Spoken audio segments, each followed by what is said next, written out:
소크라테스 익스프레스. 에리 과이너. 소크라테스처럼 궁금해하는 법. 명백해 보이는 문제일수록 더 시급하게 물어야 한다. 아주 드물게, 운이 좋으면 평생 한두 번 정도 우리는 예상치 못한 문장, 의미가 너무 깊어서 사람을 얼어버리게 만드는 문장을 만나게 된다. 나는 제이컵 리들먼의 철학의 마음이라는 작고 이상한 책에서 그런 문장을 발견했다. 내가 이상한 책이라고 한 이유는 그때 나는 철학에 마음이 있다는 걸 몰랐기 때문이다. 나는 철학에 오로지 머리만 있다고 생각했다. 그 문장은 바로 이것이다. 우리 문화는 일반적으로 질문을 경험하기보다는 문제를 해결하려는 경향이 있다.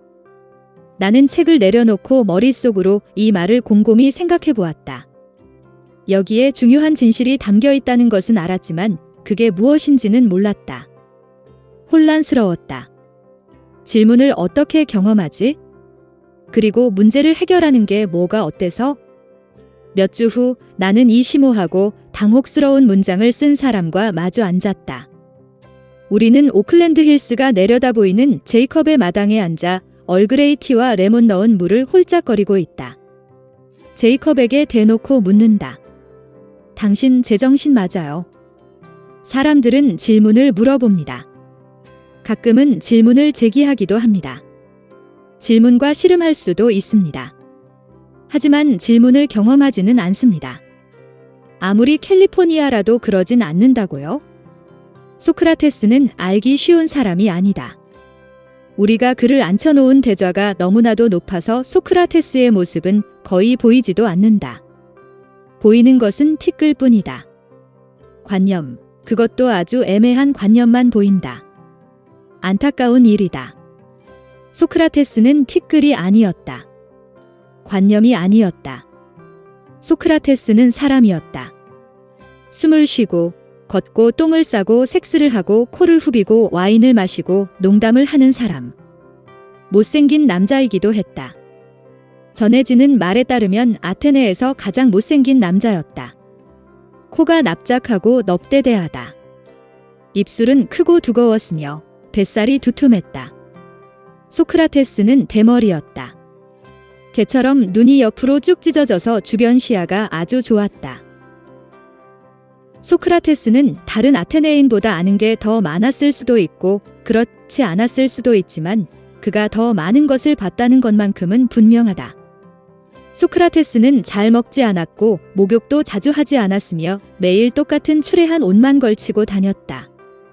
어디든 맨발로 걸어갔는데 그건 한겨울에도 마찬가지였고 뒤뚱거리는 걸음과 으스대는 걸음 사이 어디쯤에 있는 이상한 걸음 거리로 걸었다. 며칠 동안이나 자지 않을 수 있었고 취하지 않고 술을 마실 수 있었다. 소크라테스는 머릿속에서 여러 목소리, 아니 하나의 목소리를 들었다. 소크라테스는 그 소리를 다이몬이라고 불렀다. 신을 섬기지 않고 아테네 젊은이들을 타락시켰다는 혐의로 재판을 받으며 소크라테스는 이렇게 말한다. 나는 어려서부터 이것을 들었습니다. 이것은 하나의 목소리로 그 목소리가 말을 할 때에는 언제나 내가 하려는 일을 막아세웠지 무슨 일을 하라고 권하는 일은 결코 없었습니다. 이렇듯 소크라테스의 기이한 외모와 독특한 성격은 그를 다른 세상 사람처럼 만들었다. 소크라테스는 마치 다른 행성 같은 외부에서 인류의 위대한 대화에 참여한 것처럼 보인다. 현대 철학자 피터 크리프트는 말한다. 나는 다른 철학자들도 마찬가지라고 생각한다. 철학자들은 거의 외계인에 가까운 이질성이 있다. 로마 황제였던 마르쿠스조차도 자신을 부적응자로 여겼다. 견유학파의 창시자인 디오게네스는 괴짜 중의 괴짜였다. 그는 커다란 통 안에서 살았고 사람들 앞에서 자위를 했으며 고대 아테네의 선한 사람들에게 큰 충격을 주었다. 소크라테스는 미친 지혜를 실천했다.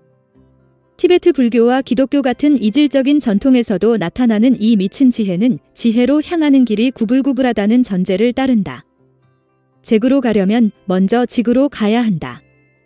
미친 지혜는 사람들을 뒤흔들어 깨달음을 주기 위해 사회 규범을 내던지고 배척될 위험을 감수하는 것을 의미한다.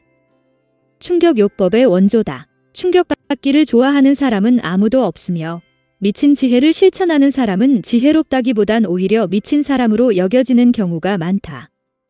소크라테스의 제자였던 알키비아데스는 그를 이렇게 묘사한다.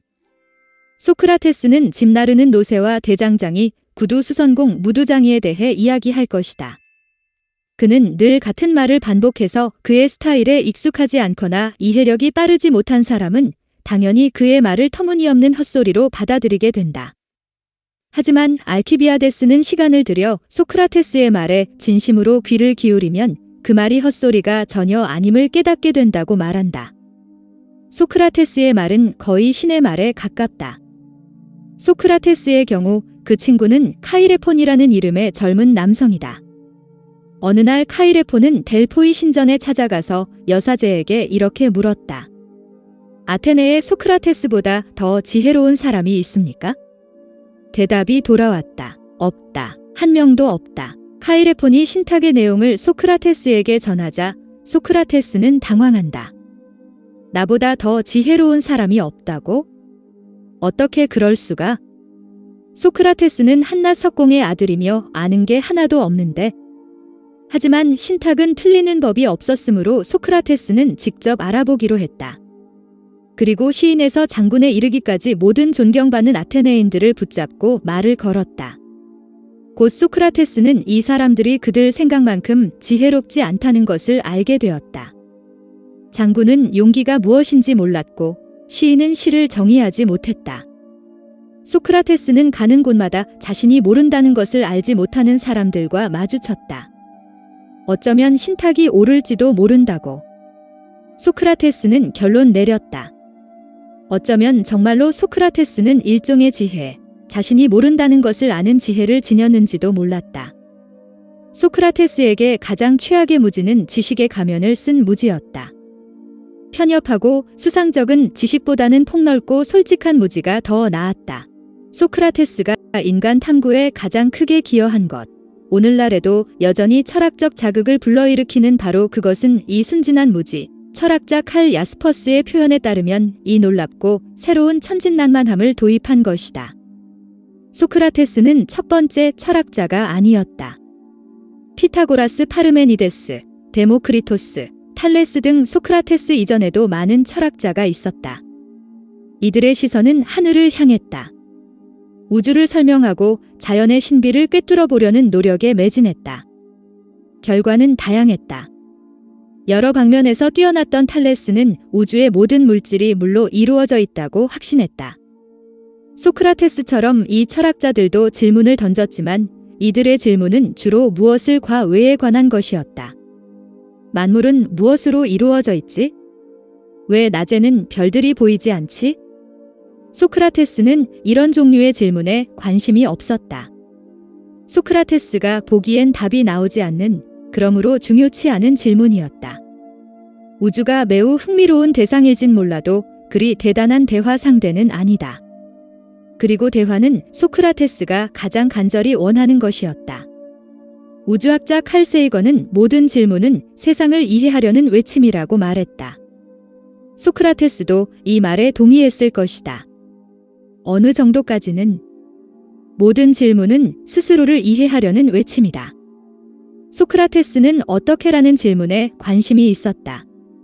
어떻게 하면 더 행복하고 의미 있는 삶을 살 수 있지? 어떻게 하면 정의를 실천할 수 있을까? 어떻게 하면 나 자신을 알 수 있지? 소크라테스는 아테네의 동료 시민들이 조각상의 제작이나 민주주의의 실천 같은 면에서는 더 나아지려는 의지가 대단하면서 왜 이런 종류의 질문에는 더 관심을 기울이지 않는지 이해할 수 없었다. 소크라테스가 보기에 아테네인들은 모든 것을 개선하려고 부단히 노력했지만 그 모든 것에 자기 자신은 포함되지 않았다. 소크라테스는 바로 그 점을 바꿔야 한다고 생각했고 그 변화를 이끌어내는 것을 평생의 사명으로 삼았다. 이 결심이 철학의 커다란 변화를 불러왔다. 이제 철학은 우주에 대해 불확실한 추측을 하는 학문이 아니다. 철학은 우리 자신의 삶에 관한 것이고 어떻게 하면 이 삶을 최대한 잘 살아내느냐에 관한 것이다. 철학은 실용적이다. 필수적이다. 로마의 정치가이자 철학자였던 키케로는 이렇게 말했다. 소크라테스는 처음으로 철학을 하늘에서 끌어내려 마을에 정착시켰고 철학을 사람들의 집안으로 불러들였다. 소크라테스는 사람들이 생각하는 철학자처럼 행동하지 않았다. 그는 추종자를 모으는데 관심이 없었다. 그 어떤 지식이나 이론 또는 신조도 남기지 않았다. 두꺼운 책을 출판하지도 않았다. 사실 단 한 글자도 쓴 적이 없다. 오늘날 우리가 소크라테스를 아는 것은 주로 그의 제자 플라톤이 남긴 얼마 안 되는 고대의 자료 덕분이다. 이 세상에 소크라테스의 사상 같은 것은 없다. 소크라테스의 사고방식만이 있을 뿐이다. 소크라테스에게는 수단만 있을 뿐 그 끝은 없었다. 오늘날 우리가 아테네의 잔소리꾼을 기억하는 것은 그가 알았던 지식 때문이 아니라 그가 그 지식을 알게 된 방식 때문이다. 소크라테스는 지식보다 방법을 더 중요하게 생각했다. 지식은 곱게 늙지 못한다. 하지만 방법은 그럴 수 있다. 학자들은 변증법, 엘렌쿠스, 귀납적 추론 등 여러 멋진 용어를 이용해서 소크라테스의 방법론을 설명한다. 나는 더 단순한 용어를 선호한다. 바로 대화다. 이 단어가 그리 고급스럽게 들리지 않는다는 것, 내게 노벨상을 낚아채주지도 않으리라는 것은 알지만 그래도 이건 맞는 말이다. 소크라테스는 사람들과 대화를 나누었다. 현대 철학자 로버트 솔로몬은 이를 현명한 훈수질이라고 부른다. 마음에 든다. 이 표현은 철학을 현실로 끌어내리는 동시에 더 높은 수준으로 올려놓는다. 삶을 성찰하려면 거리를 둬야 한다.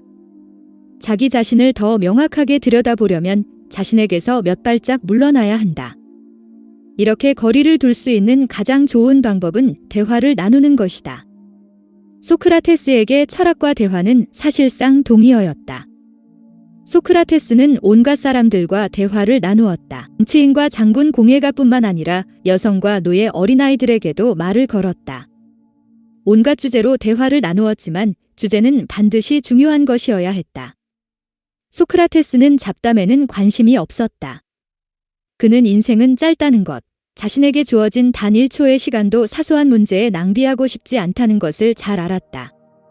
소크라테스는 고르기아스라는 소피스트에게 격분하며 이렇게 말했다.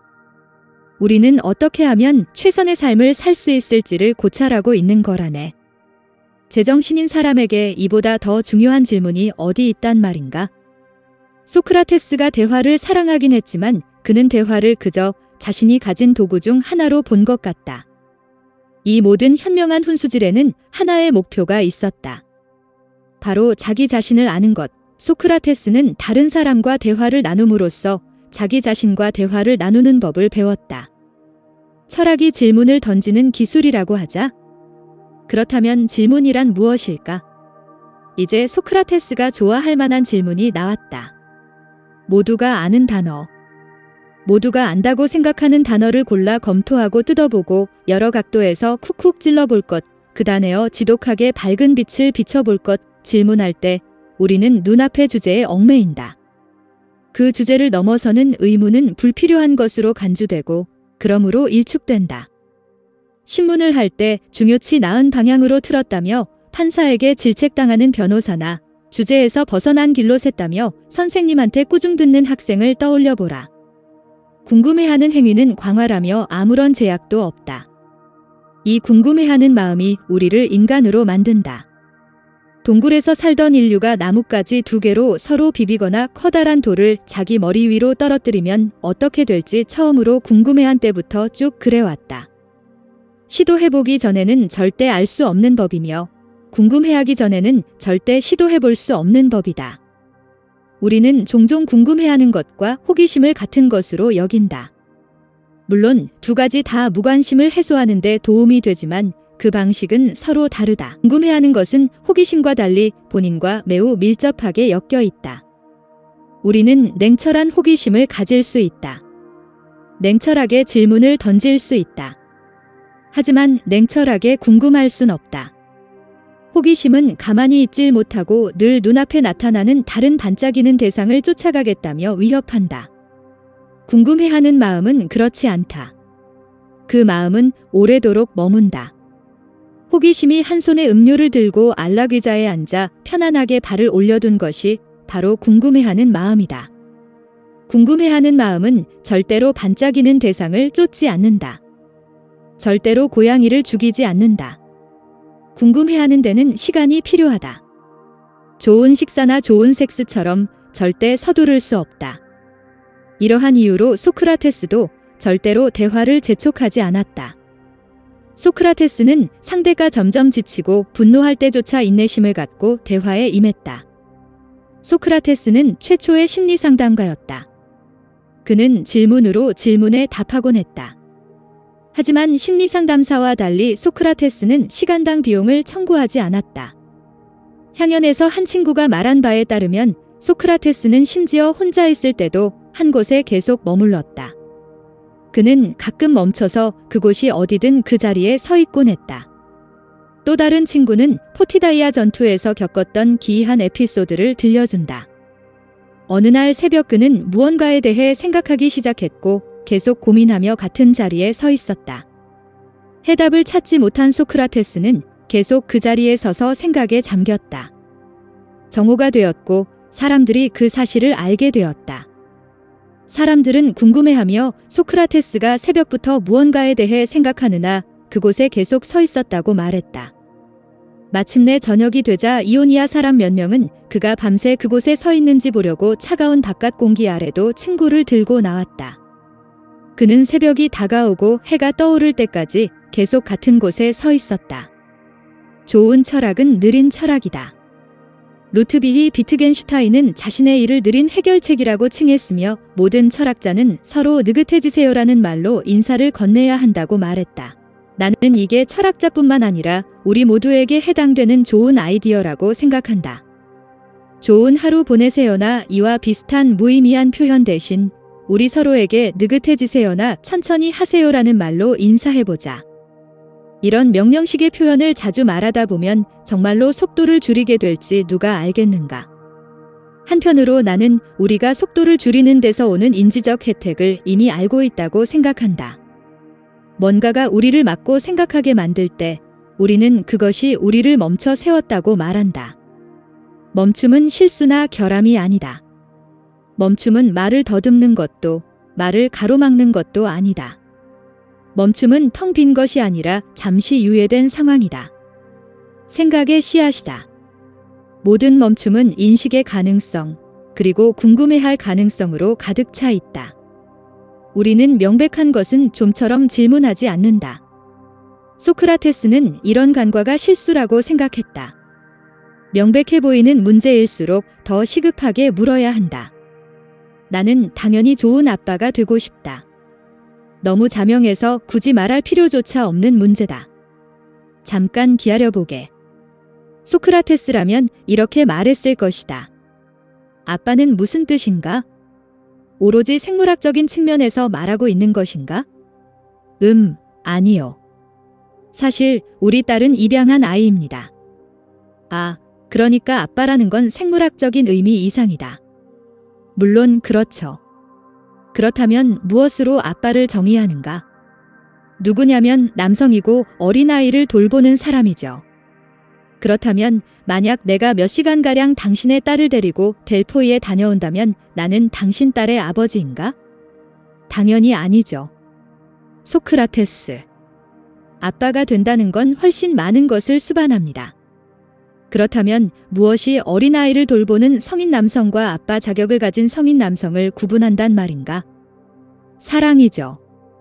아빠를 아빠로 만드는 것은 바로 사랑입니다. 훌륭해.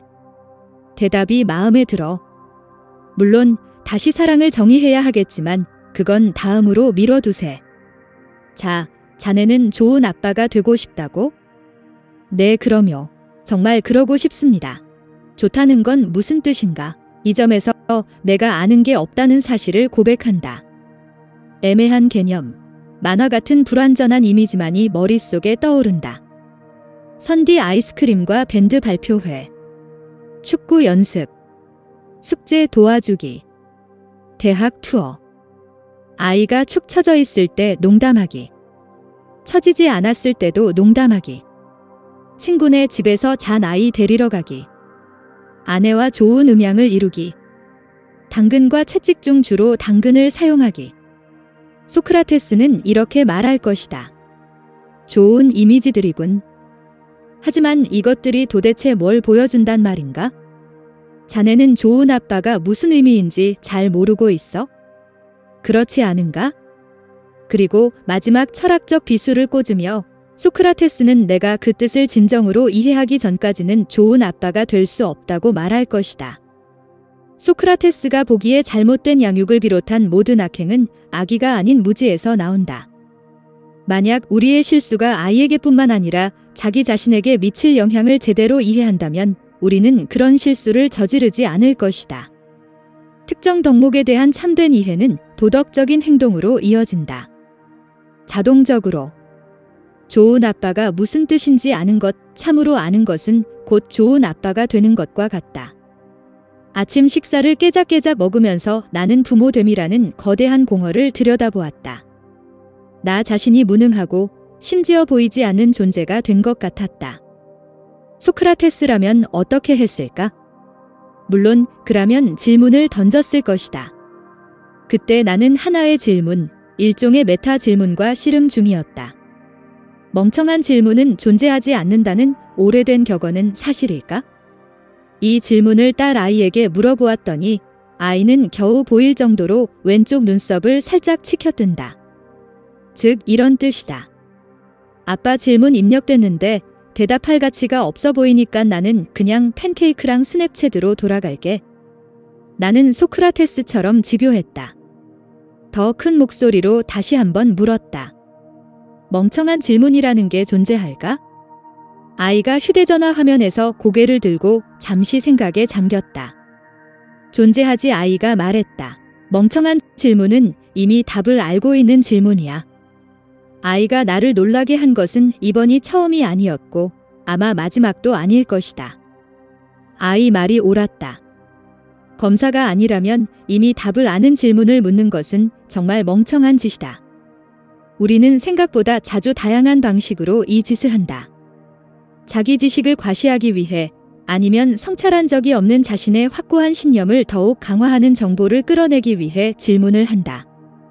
소크라테스는 그를 의심했다.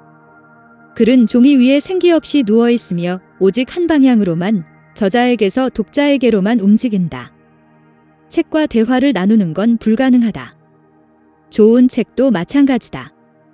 그래서 내가 플라톤의 대화편을 읽지 않고 듣기로 한 것이다. 나는 엄청난 양을 다운받았다. 메가바이트가 고대 그리스어로 뭔지는 모르겠지만 어쨌거나 무지막지한 양이다. 대화편은 내 삶의 배경음악이 된다. 지하철을 탈 때도, 딸 아이를 축구 연습에 데려다 줄 때도 대화편을 듣는다. 운동기구 위에서 열심히 두 다리를 움직일 때도 듣는다. 소크라테스와 함께 요리하고 마신다. 소크라테스와 함께 잠에서 깨어나고 다시 소크라테스와 함께 잠자리에 든다. 대화편에는 소크라테스와 여러 명의 대화 상대가 등장한다.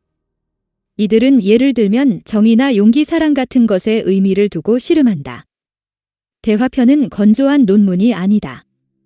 목이 터져라 소리치는 논쟁적일 뿐만 아니라 놀랍게도 재미있는 대화다.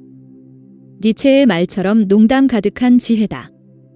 소크라테스의 대화 상대는 종종 화가 치밀고 혼란스러운 상태에 빠졌다. 일단 소크라테스와 얽히면 소크라테스에게 철저하고 완전하게 털리기 전까진 그를 떨쳐낼 수 없을 것이다. 소크라테스와의 대화가 좌절스러운 것은 꼬치꼬치 캐묻는 5살짜리와의 대화가 좌절스러운 것과 비슷하다. 아이의 질문이 성가신 것은 멍청한 질문이라서가 아니라 우리에게 제대로 대답할 능력이 없어서다. 아이들은 소크라테스처럼 우리의 무지를 드러내고 그것은 길게 보면 도움이 될지언정 당장은 무척 짜증스러운 일이다. 피터 크리프트는 말한다. 다른 사람을 짜증나게 하지 않는 사람은 철학자가 아니다. 나는 이 말을 읽고 희망에 가득 찬다. 나는 믿을 만한 여러 지인에게 내가 정말 짜증나는 인간이라는 이야기를 듣는다. 세계 인류급이다. 그 밖에도 소크라테스는 나와 비슷한 점이 많다. 열애자의 지위. 두둑한 뱃살. 늘 궁금해하며 여기저기로 떠도는 마음. 대화를 향한 사랑. 하지만 우리가 달라지는 지점은 바로 끈기다. 나는 실제든 상상 속에서든 싸움을 피하는 경향이 있다. 소크라테스는 그렇지 않았다. 그는 엄청난 용기를 보여주었다. 기원전 432년에 있었던 포티다이아 전투에서 놀라운 힘과 체력을 드러내며 친구 알키비아데스의 목숨을 구했다. 소크라테스는 철학의 장에서도 절대 굴하는 일이 없었다. 소크라테스는 사람들에게 그들의 신념뿐만 아니라 그들의 삶 전체를 설명하라고 요구하는 가차없는 감사였다. 소크라테스와의 토론에서 빠져나오는 것은 불가능했다. 지금이나 그때나 똑똑한 척 으스대는 사람들이 선호하는 현학적 수사라는 연막을 소크라테스는 꿰뚫어 볼 줄 알았다. 훌륭하군. 당신은 용기가 무엇인지 모르는 장군이야. 신앙이 무엇인지 설명하지 못하는 목사야. 사랑이 무엇인지 모르는 부모야. 소크라테스의 목적은 모욕을 주는 것이 아니라 빛을 밝혀 일종의 지적 광합성을 일으키는 것이었다. 소크라테스는 정원사였다. 마음속에 당혹스러움을 심고 그것이 자라나는 것을 지켜보는 것만큼 그가 좋아하는 것은 없었다. 소크라테스가 다른 사람을 귀찮게 한 데에는 좋은 뜻이 있었다. 바로 더 선명한 시야를 위해서였다. 질문을 살아요. 내 질문을 사는 겁니다. 오랜 시간 마음 한구석에 질문을 품는 거예요. 질문을 살아내는 거죠. 단순히 문제를 해결하려고 하는 게 아닙니다. 우리는 너무 자주 해결책을 찾아버려요. 좋은 말 같다. 질문을 살아내면서 남은 평생을 보내고 싶어진다. 하지만 질문의 답은? 대답은 어디에 있는데? 이것이 바로 철학이 받는 부당한 평가다. 철학은 말뿐이야. 질문만 끝없이 늘어놓고 대답은 없어. 언제나 떠나기만 하고 도착하지는 않는 기차야. 니들머는 그건 사실이 아니라고 말한다. 철학도 분명 도착지에 관심이 있지만 여행을 서두르지 않을 뿐이다. 이것이 그저 똑똑한 대답이 아닌 마음의 대답에 도착할 수 있는 유일한 방법이다. 마음의 대답에 도착하려면 인내심도 필요하지만 기꺼이 자신의 무지와 한자리에 앉으려는 자세도 필요하다. 끝없는 해야 할 일 목록에서 또 하나를 지우려고 성급히 문제 해결을 향해 달리는 대신 의혹과 수수께끼의 곁에 머무는 것, 여기에는 용기가 필요하다. 좋은 질문은 그렇다. 사람을 단단히 붙잡고 절대 놓아주지 않는다.